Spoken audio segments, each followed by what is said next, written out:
Washing മെഷീൻ്റെ ഈ drain water വളരെ സ്ലോയിലാണ് പോകുന്നത്. അപ്പോൾ ഞാനിത് ബാക്ക് സൈഡ് ഒന്ന് അഴിച്ചു നോക്കി എന്താണ് പ്രശ്നം എന്നറിയാനായിട്ട്. അതായത് സ്ലോയിൽ പോകുമ്പോൾ അതിൻ്റെ ടൈം കഴിയുമ്പം ഓട്ടോമാറ്റിക്കായിട്ട് ഈ വാഷിംഗ് മെഷീൻ നിൽക്കും, അത് സ്പിന്നാവില്ല.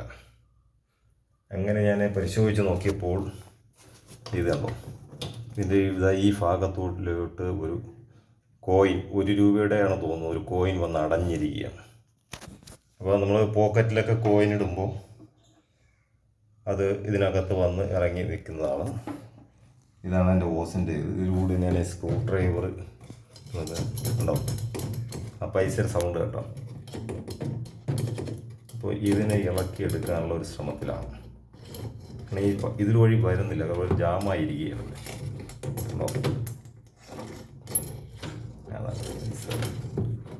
ഇതുവഴിയൊന്നും വരുന്നില്ല. അപ്പോൾ ഈ ഓസ് ഇളക്കണം. അപ്പോൾ ഇളക്കാനായിട്ട് ഇവിടെ ഒരു ക്ലിപ്പ് വെച്ചിട്ടുണ്ട്, അതെങ്ങനെയാണ് ഫിറ്റ് ചെയ്യുന്നത് അറിയില്ല. അപ്പോൾ ഞാനത് നോക്കട്ടെ. അപ്പോൾ അതിൻ്റെ ക്ലിപ്പ് ഞാൻ ഇളക്കിയിട്ടുണ്ട്. ക്ലിപ്പ് ഇളക്കി ഓസ് ഞാൻ എടുത്തതുണ്ട്, അതിനകത്തിരിക്കുന്നുണ്ട് 1 രൂപയുടെ ഒരു കോയിൻ. അതിങ്ങനെ വരില്ല, കണ്ടോ, ആയിരിക്കും കണ്ടോ, 1 രൂപയുടെ ഒരു കോയിൻ ഇരിക്കുകയാണ്. അപ്പോൾ ഇതാണ് വാഷിംഗ് മെഷീൻ. ഇങ്ങനെ വരുമ്പോൾ ഡ്രെയിൻ ആകുമ്പോൾ വളരെ സ്ലോയിലേ വെള്ളം പോവുള്ളൂ.